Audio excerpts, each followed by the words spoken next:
I want to thank Kalpana and Sachi as always. I myself can claim to have been a Sachi member for 16, maybe 17 years now myself.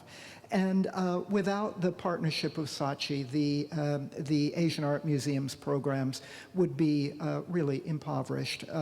The support that we get from Sachi, not only in financial support, but in moral support and in putting together things like the event today are very, very important to us. So thank you very, very much to Sachi. Madhu Ghose is an old friend of mine, as I think she is of many of yours.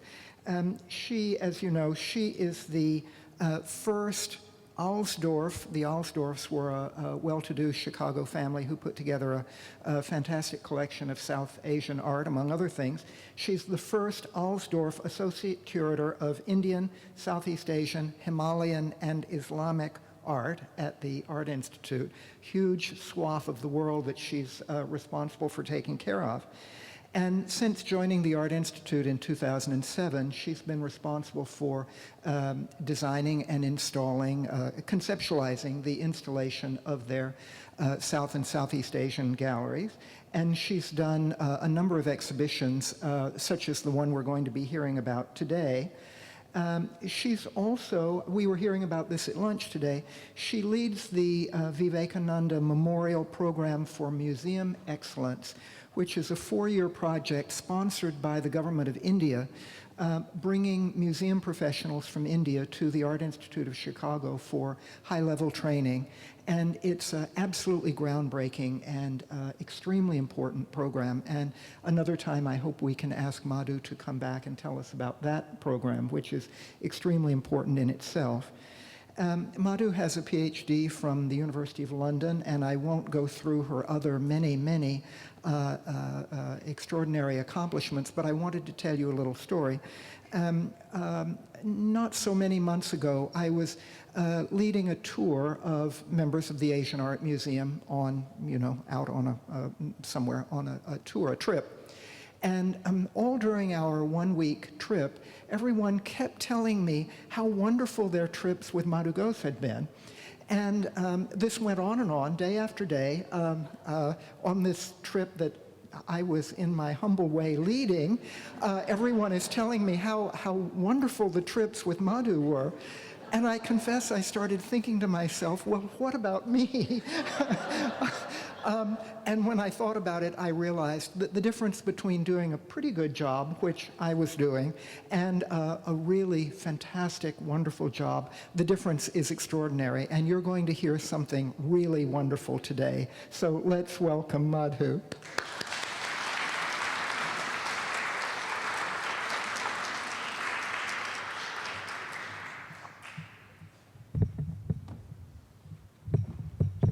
Well, after that introduction, I hope I'm not going to bore you all to sleep. Forrest, thank you so much. It's always so wonderful to be here in San Francisco, especially at this museum. I'm surrounded by old friends and new, and every time it feels, that this kind of wave of warmth just envelops me, and I sometimes wish that I wasn't here so briefly and had more of an opportunity to be with all of you more often. I can't start before I, again, extend my warm gratitude to Kalpana and Sachi and old friends who this talk gives me an opportunity to meet again. I've traveled, as you've just heard, with many of you. And it has been really, truly very special for me too. And it gives me great pleasure to share with you a project that was very close to my heart. It was a project that fell into my lap, but it was quite difficult to execute.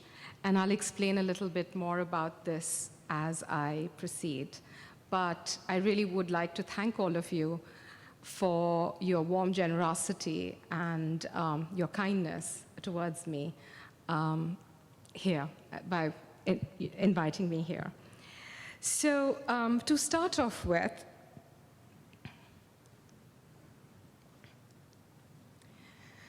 did you know that outside of South Asia, there is a space that Indians particularly think of as one of the most significant, that they come in their many to just do darshan, which means viewing.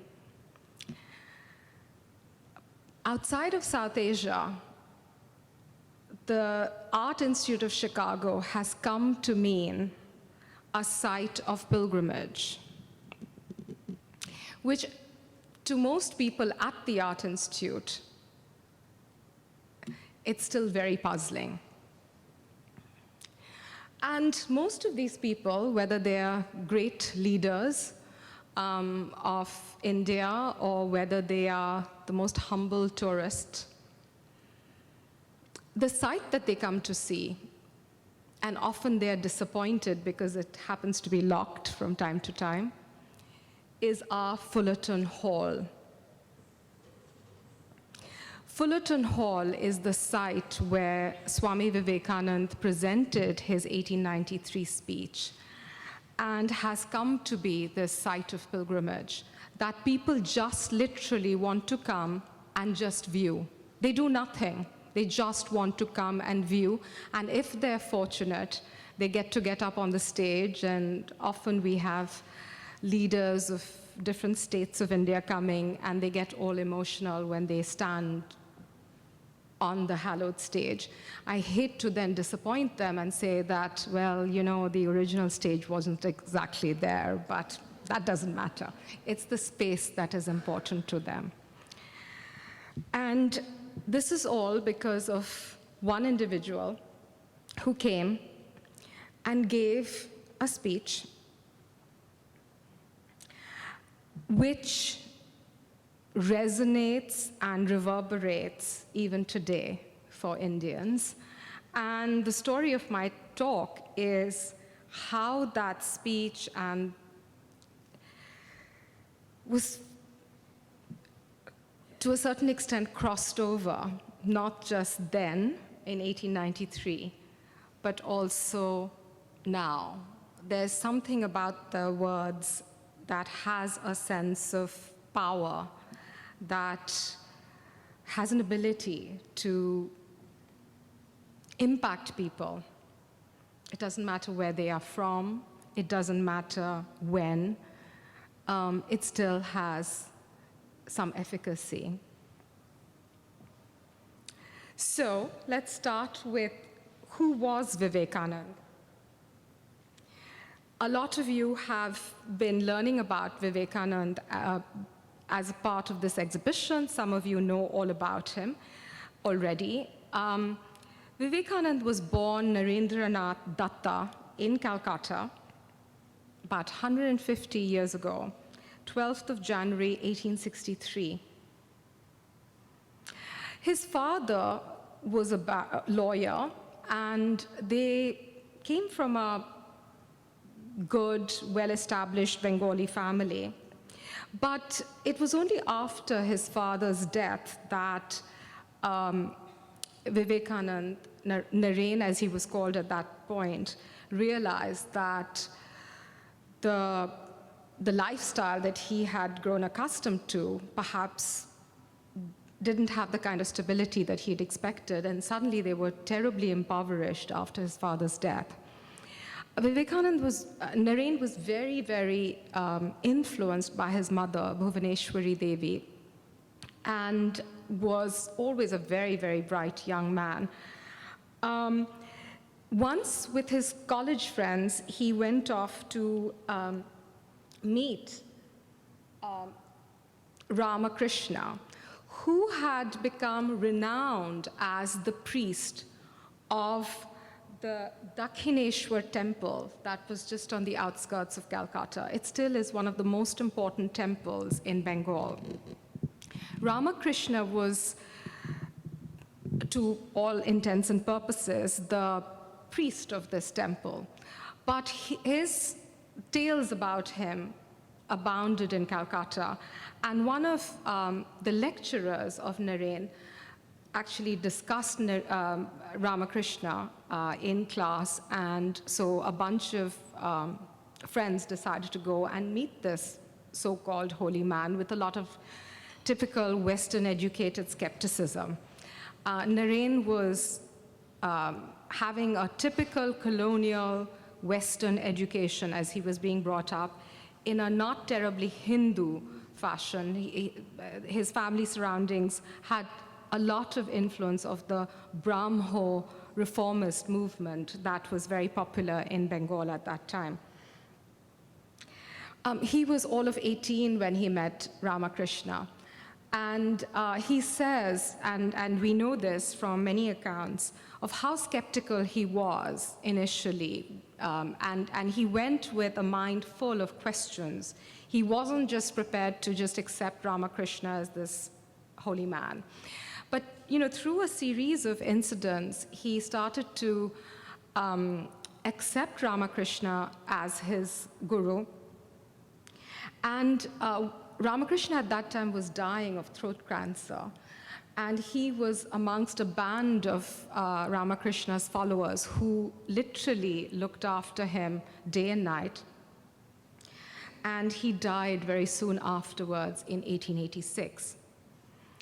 And within less than a year, Vivekanand and the band of followers all decided to give up their worldly existence to become monks. Naren went through a series of names that he kept changing his mind about.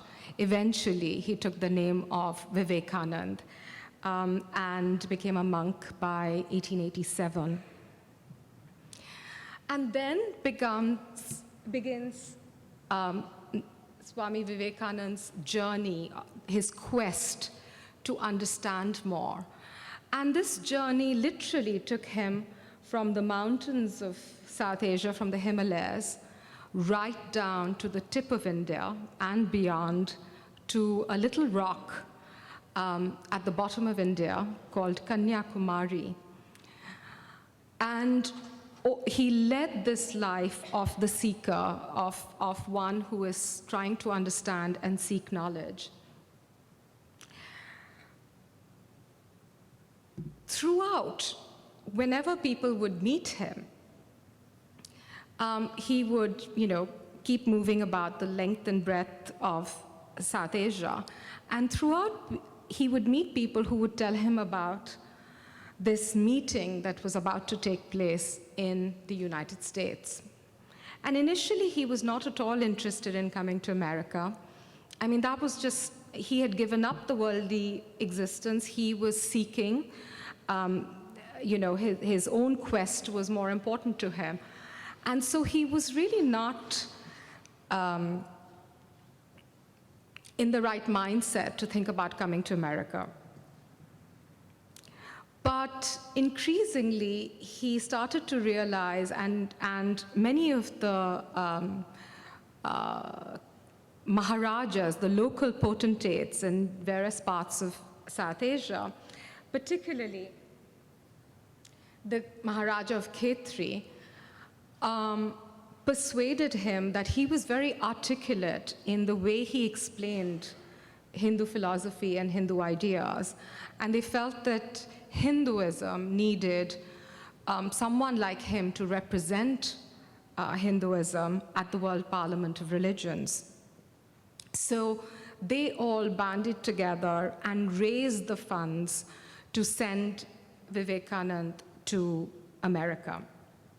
He arrived in July, at the end of July, in America, and realized, I mean, he had so little information. He didn't realize that the World Parliament didn't start till September.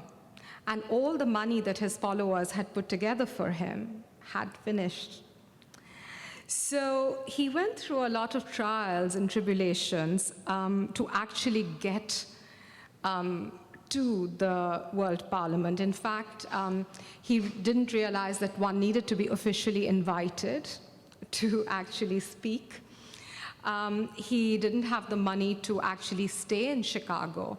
So he went off and he had met a lady by chance who lived in Massachusetts. So he went and stayed with her for a bit.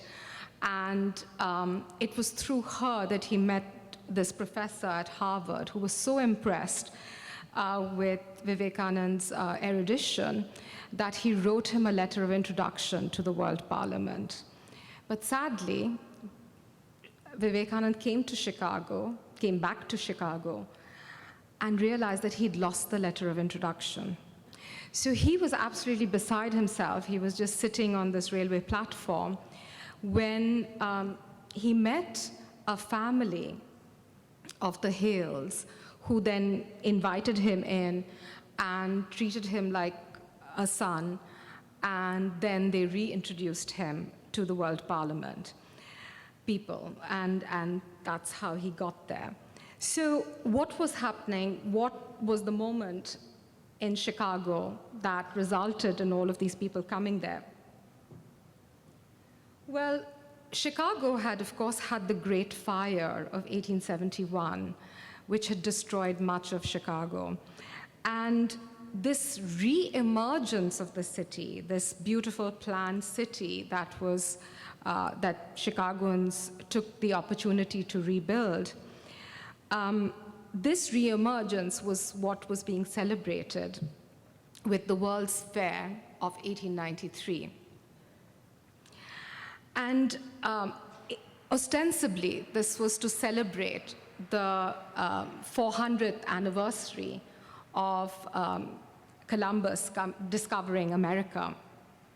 But it was really a huge opportunity for the great and the good of Chicago to showcase not just the city, but all the latest things that were being discovered and made and manufactured at that time through this great Columbian exposition. And you're seeing here the area of Chicago, which is today the south side of Chicago, where this exposition was laid out. And of course, the big wonder of the exposition was the Ferris wheel, which was shown for the first time there. And this great white city was created specially for this exposition. And the highlight of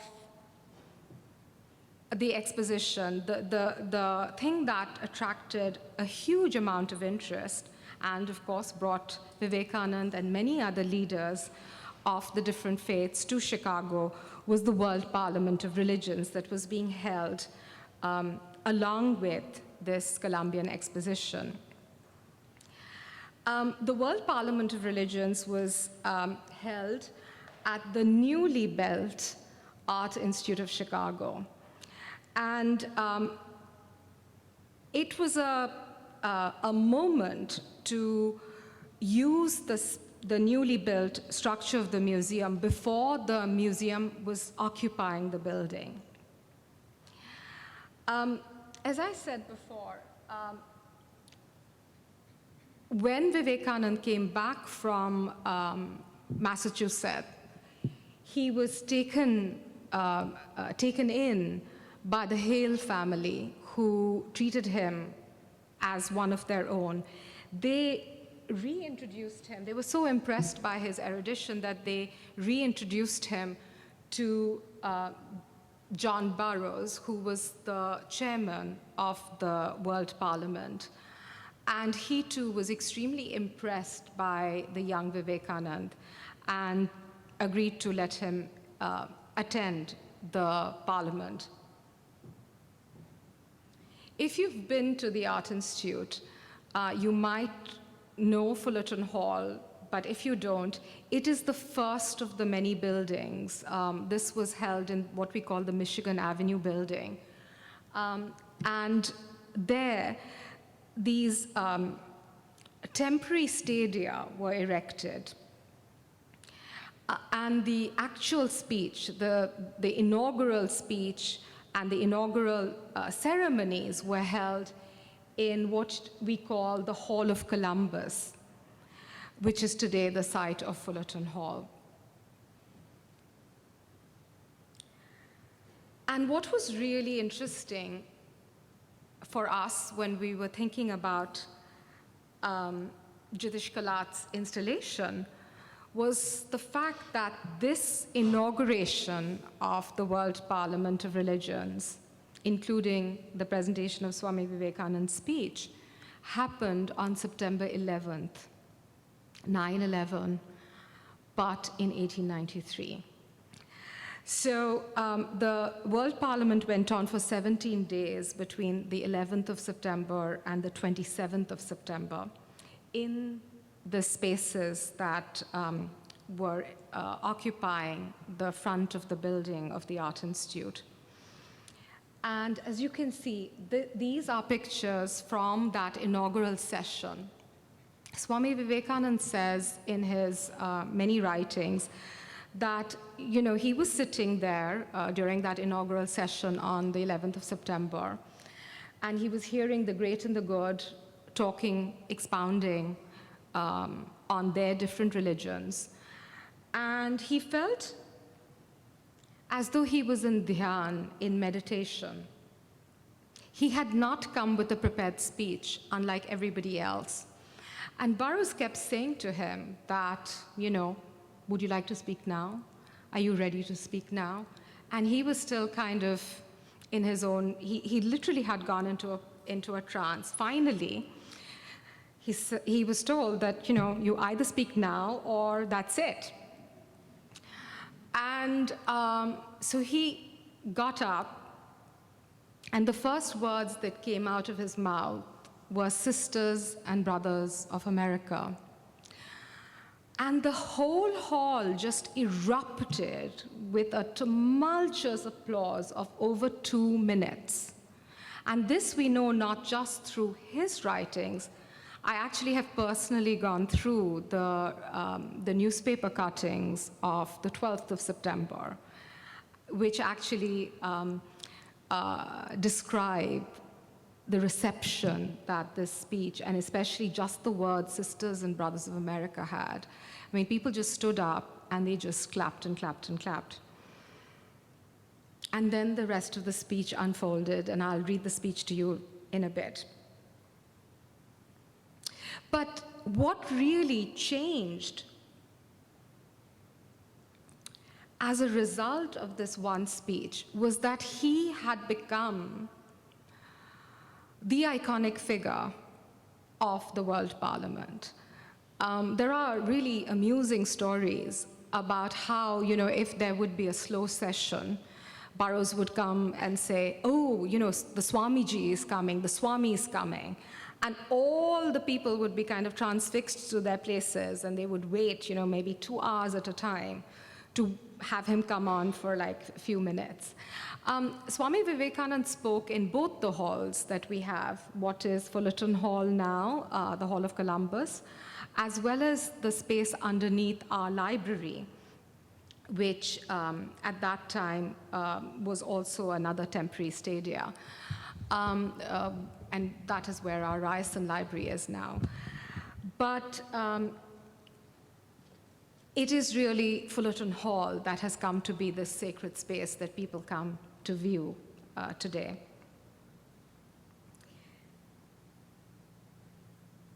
As all of you know, and as I'm sure you've seen in the exhibition, Vivekanand stayed on in America. He traveled for about another 4 years. And when he went back finally to India, he again had a tumultuous reception there. Everywhere, from the moment when his ship came in to his final entry into Calcutta, he was honored everywhere. I think I'd like you for a moment to just imagine what that welcome was like and what the impact of Vivekanand's one speech had, not just in America, but in India. Remember, this is 1893.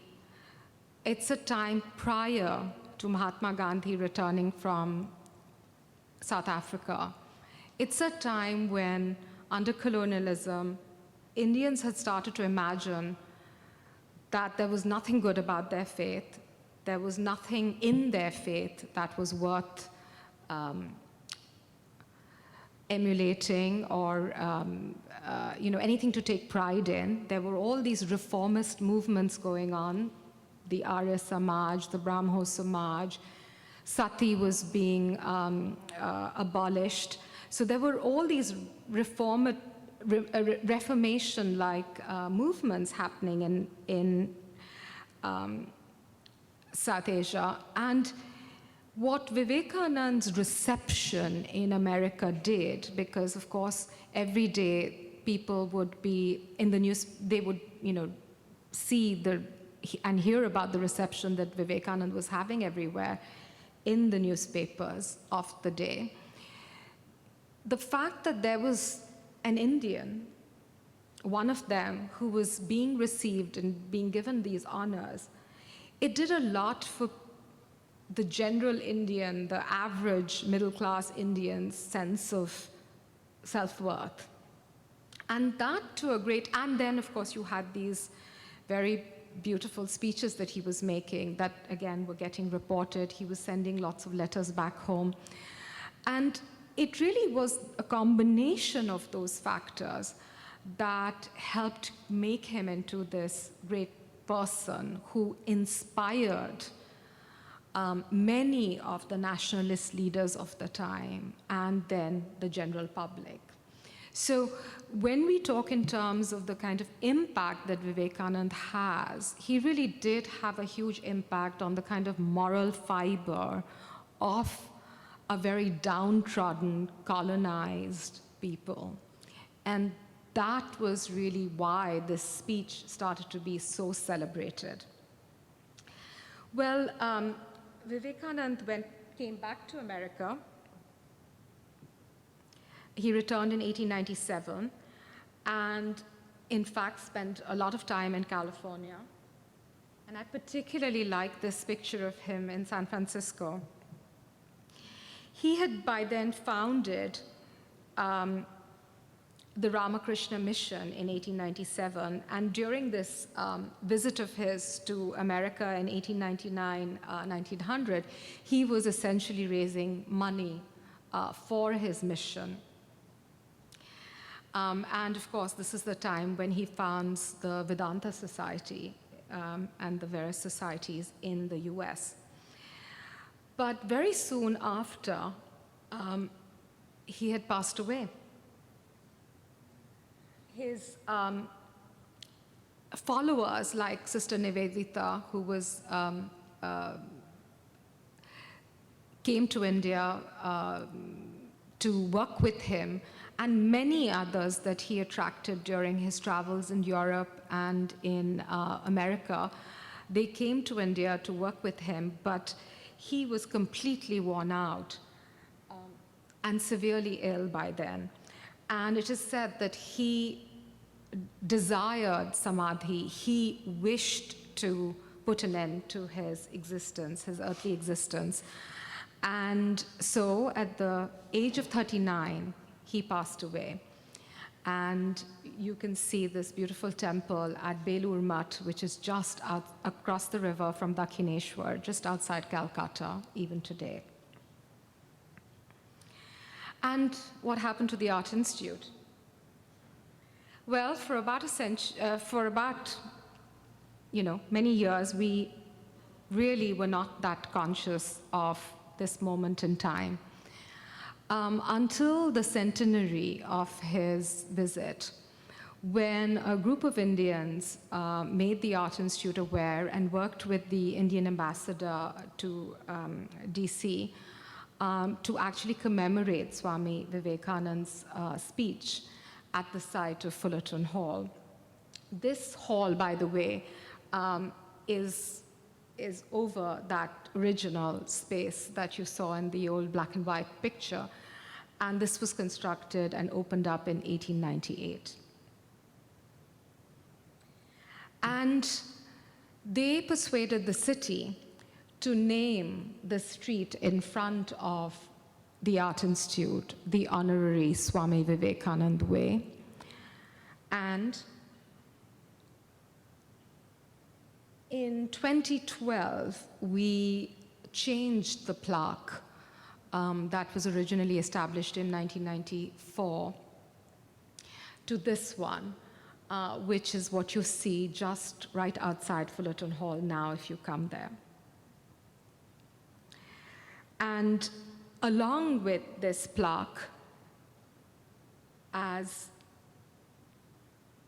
we just heard, we do a program which is a more, I feel, a more appropriate way that we remember Swami Vivekanand on a regular basis. And that is through this program, the Vivekanand Memorial Program for Museum Excellence, whereby we have museum professionals come to the Art Institute and we train them and we help them when they go back to India to try to do something about the museums of India. It's going to take many more attempts, but going back to Vivekanand's idea of karma yoga, one has to just keep at it.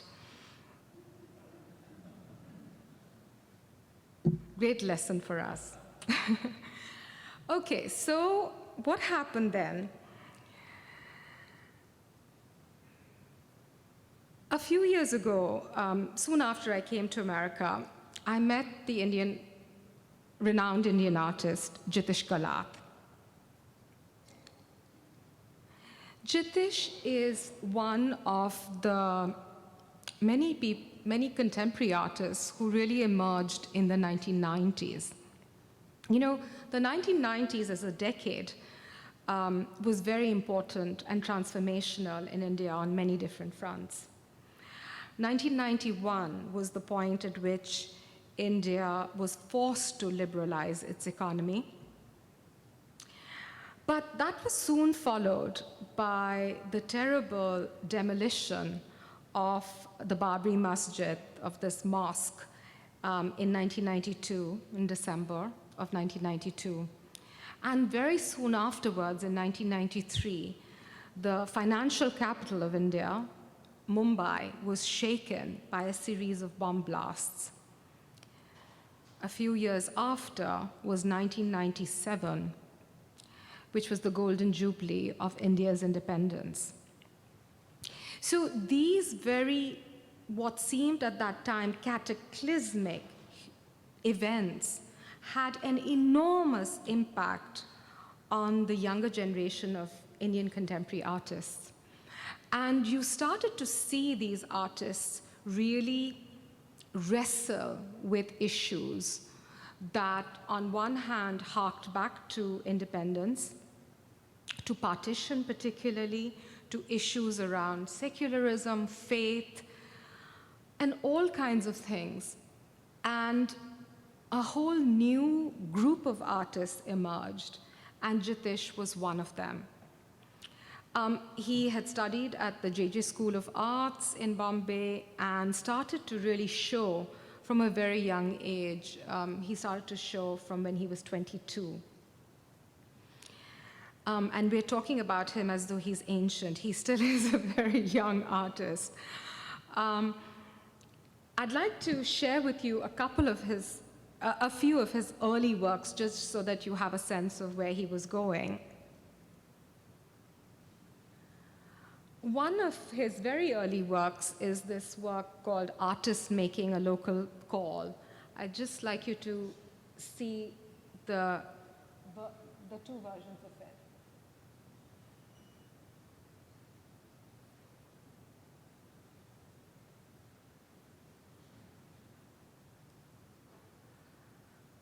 Jitish has always been inspired by the landscape of Bombay, where he has made his home.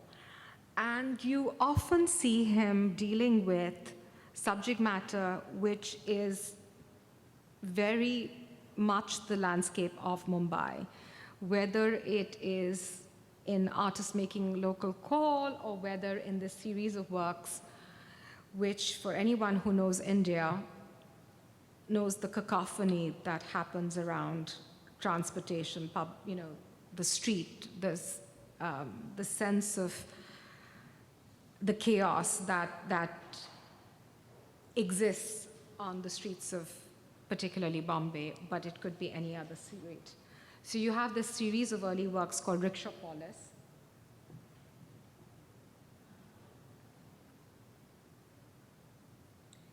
which then gives way to more works around transport. And again, for those who know the auto rickshaws, you know the crazy way in which they move around town. And so he's trying to show them as though they are skeletons. Because, death is not far away when you're taking your life in your hands, literally, as you are racing around, zipping around in your auto rickshaw. And this is a commentary, in fact, on the state of the water supply in Bombay. Many parts of Bombay has to have water trucked in.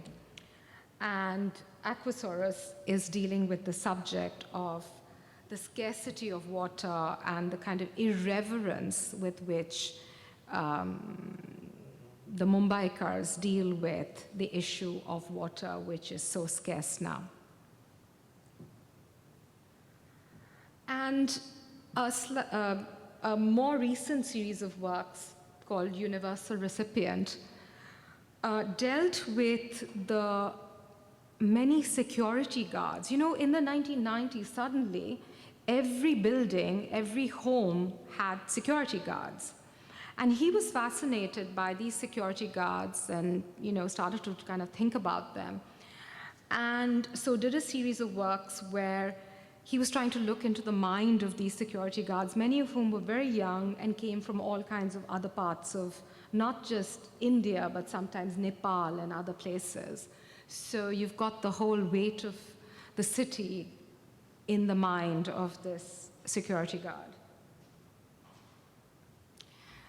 And this then moved him on to another series of works called Sweatopia, which again was inspired by the transit system of Mumbai. The whole of Mumbai is dependent on the local trains. And again, he was looking at this hordes and hordes of people who come into Bombay to work every day. And as they're coming out, pouring out of the Churchgate station or any other station, again, he's looking at them and the weight of the world that they're bearing as they're coming into the city to earn their bread.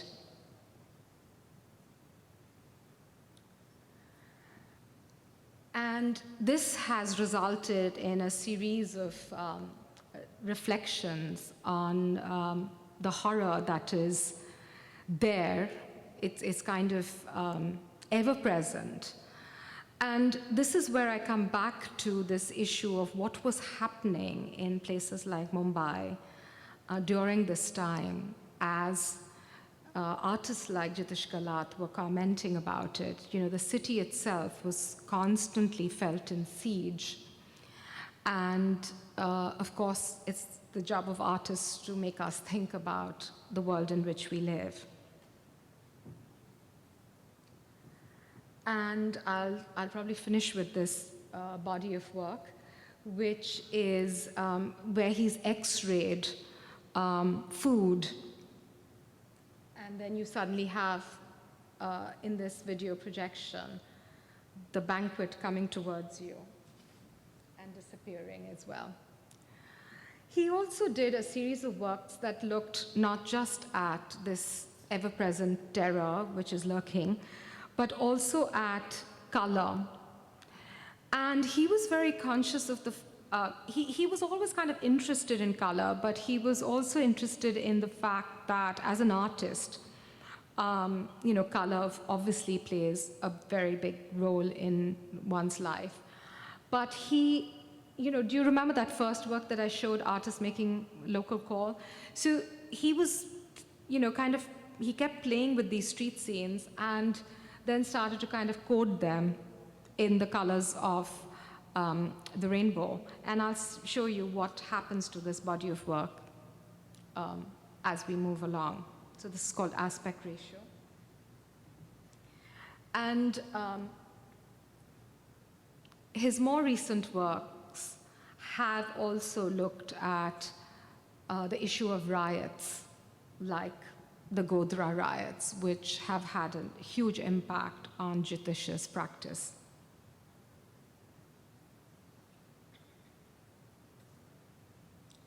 This work gives you a sense of the scale of these figures. They're tiny. So this brings me, by way of an introduction to Jitish Kallat's practice, to his series of works called Public Notice. These are literally what he means. They are public notices.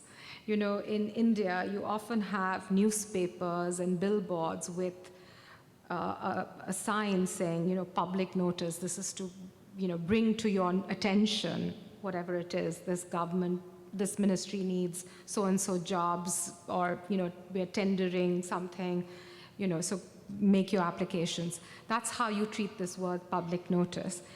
But what Jitish wanted to do was bring to our collective public conscious certain things that he felt needed to be said. So the first public notice was done in 2003. And he took as his public notice the speech of Jawaharlal Nehru from 14th of August, 1947, the famous Tryst of Destiny speech.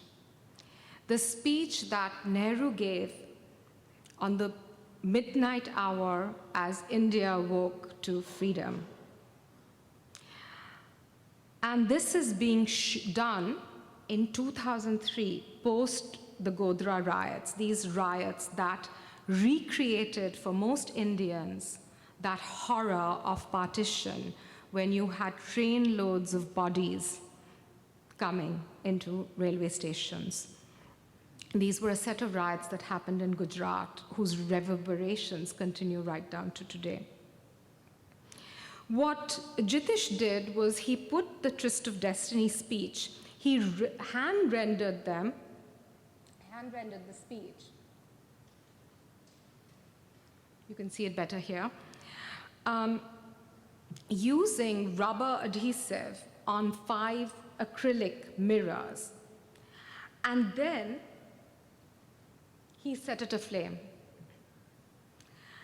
And in some ways, what he was doing was incinerating the words, trying to make us aware that those words that were said with such optimism at the time of independence have just gone up in flames.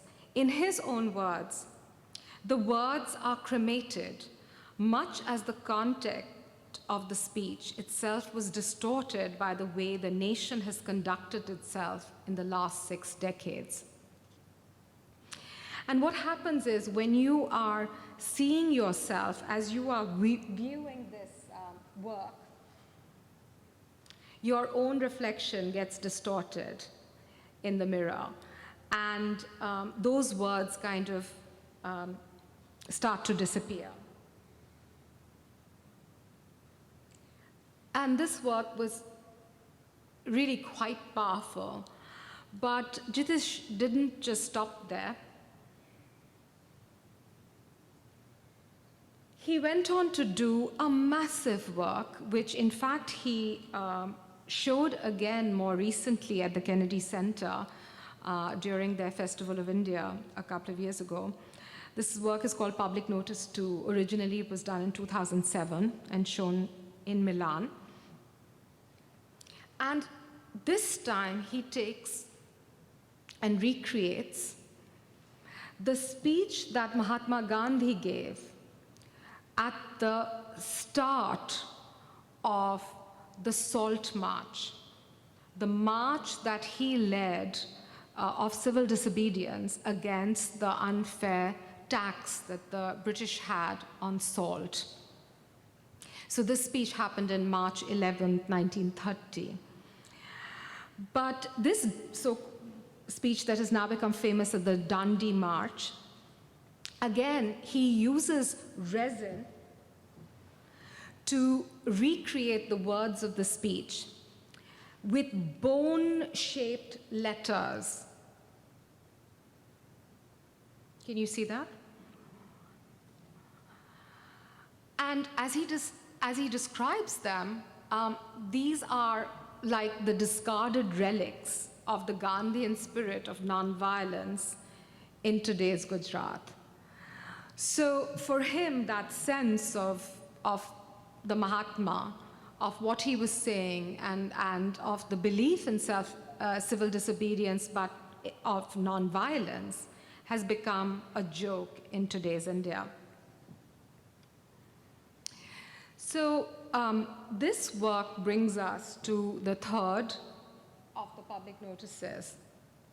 Now, he had done some early renditions of this work. I'd like to show you a couple of his experiments with getting to public notice 3 before I get to public notice 3 itself. So there was a work that he did in 2004 called Detergent, which was very similar to public notice in the same way that it was done. What had happened was in 2004, he was invited by a private gallery in Chicago to come and do a work there. And as often happens with a lot of Indians when they're thinking about coming to Chicago for the first time, he thought about another Indian's journey to Chicago, Swami Vivekanand's. And what struck him, this was in 2004, he realized for the first time that that Indian's journey to Chicago and the great speech that he remembered happened on 9/11, on September 11th.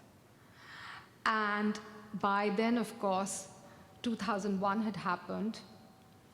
And he was very struck with the words of the speech and the fact that the two speeches, Vivekanand's speech, which was all about nonviolence and of toleration, as he puts it, had happened on the day that today, now we associate with terror. So he did this work, Detergent, using the same format of the mirror and, burning up the letters. Following this, he did another version of Detergent. And in this version, which he did in Guangzhou, for the Guangzhou Triennale, he actually used the speech and put it up on the stairs of the museum. And this was where, for the first time, he used the colors that now we associate with Homeland Security, the terror alert colors. And he showed the speech in LED lights. I talked to you about the fact that Jitish was always interested in color. And I showed you some of his earlier works that had a reference to color.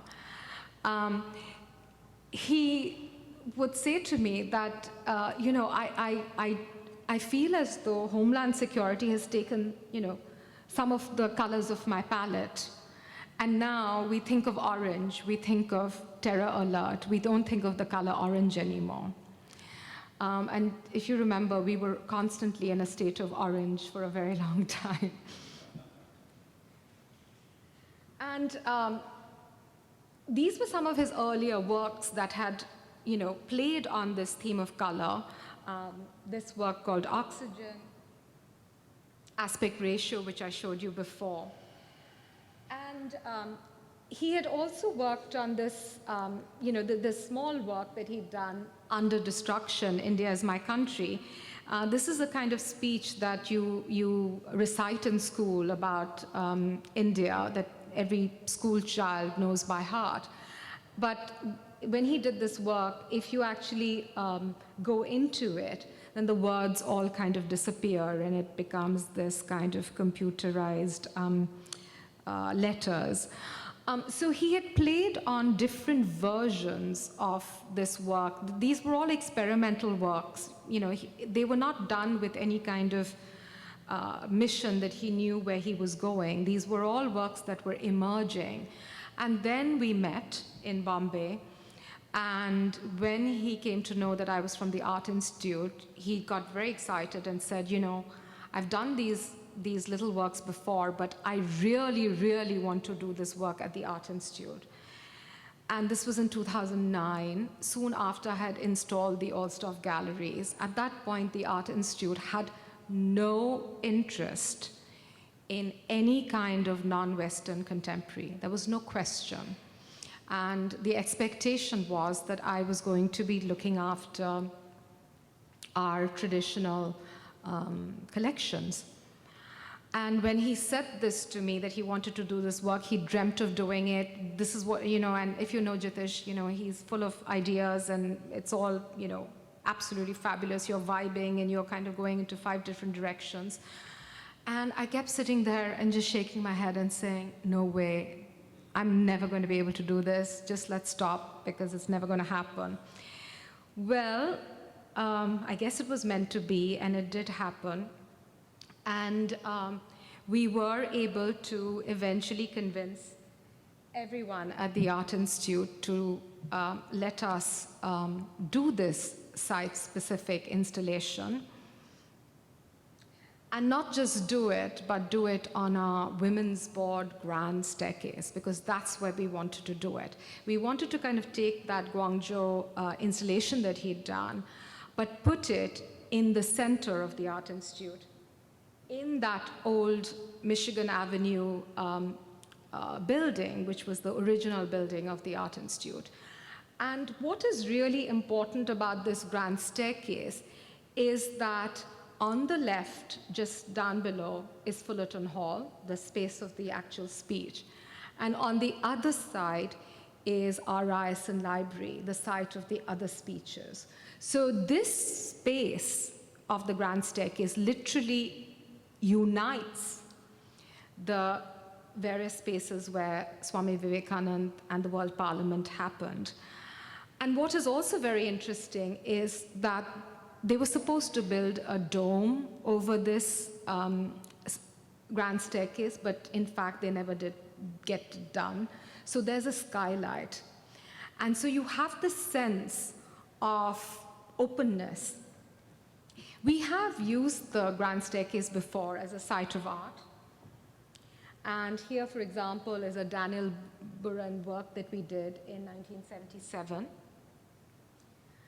And you can see that we do still use it as a site for installations. But somehow, those were done by our contemporary art department, and I was not in the contemporary art department. So to bring in an Indian contemporary artist and to be able to do this installation posed a lot of challenges. This was the original preliminary study that we did of what it would look like, and it sent shivers down the backs of all our health and safety people, because we envisaged putting the speech up not just one flight of stairs, but across all of them. Because what happens is you come up this flight of stairs, and then the stairs split up into 4. So you have that sense of going into the 4 cardinal directions. And that's what we wanted to play on. And here's a drawing of what I was talking about. And this is what it really looked like. So the stairs lead you in 2 directions up to this first floor platform, and then it divides into 4. So you have that sense of the four cardinal directions.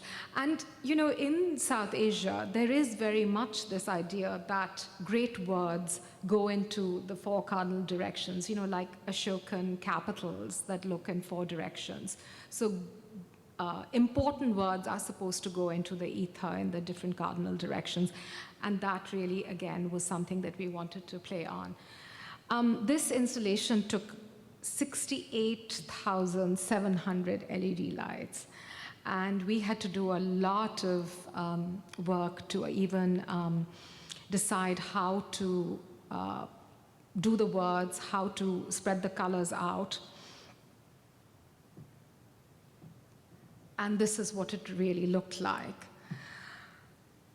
One aspect of Jitish's initial conception was that the LED lights should, in fact, we did a computerized program whereby it was kind of the words that we put in the different Homeland Security colors was kind of randomly decided by this computer program.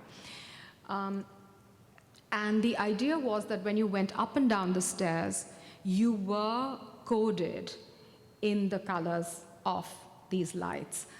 And if you remember those earlier works, like the railway platform, all the people with this sense of foreboding at the background, that is essentially what this recreated, because if you're walking up and down the stairs, you're coded in those colors.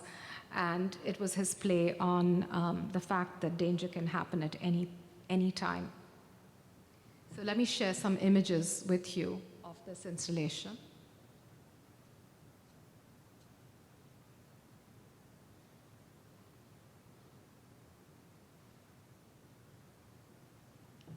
I'll take a moment and read to you the actual speech, which we put up in its entirety on the grand staircase. Sisters and brothers of America, it fills my heart with joy unspeakable to rise in response to the warm and cordial welcome which you have given us. I thank you in the name of the most ancient order of monks in the world. I thank you in the name of the mother of religions, and I thank you in the name of millions and millions of Hindu people of all classes and sects. My thanks also to some of the speakers on this platform who, referring to the delegates from the Orient, have told you that these men from far-off nations may well claim the honor of bearing to different lands the idea of toleration. I am proud to belong to a religion which has taught the world both tolerance and universal acceptance. We believe not only in universal toleration, but we accept all religions as true. I am proud to belong to a nation which has sheltered the persecuted and the refugees of all religions and all nations of the earth.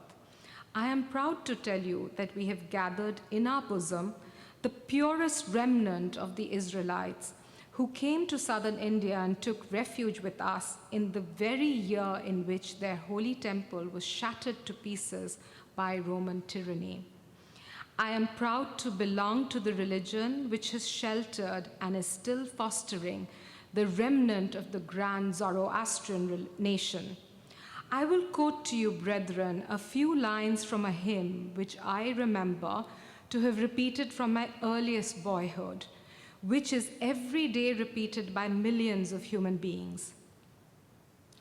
As the different streams having their sources in different paths which men take through different tendencies, various though they appear, crooked or straight, all lead to thee.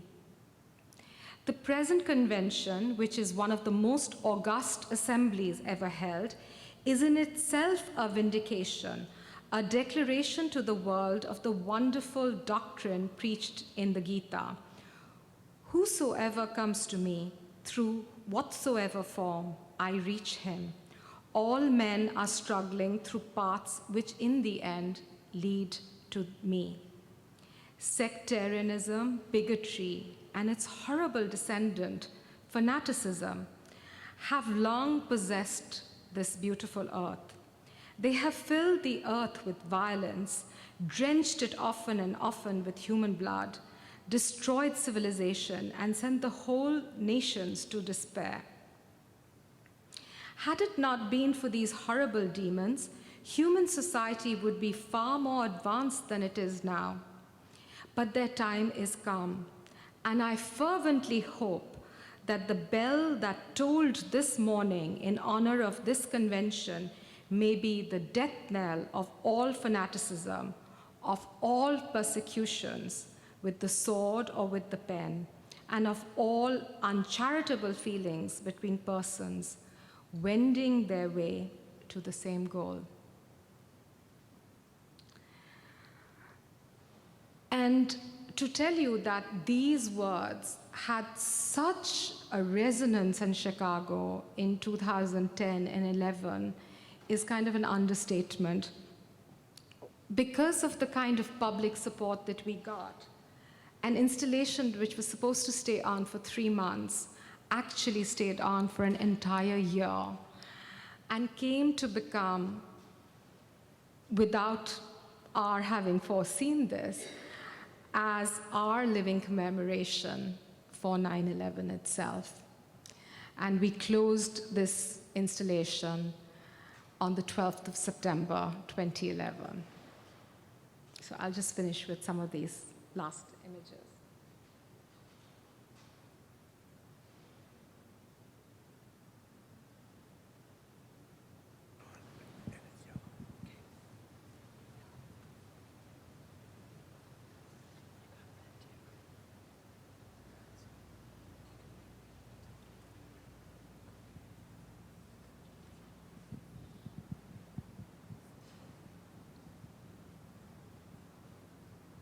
Thank you.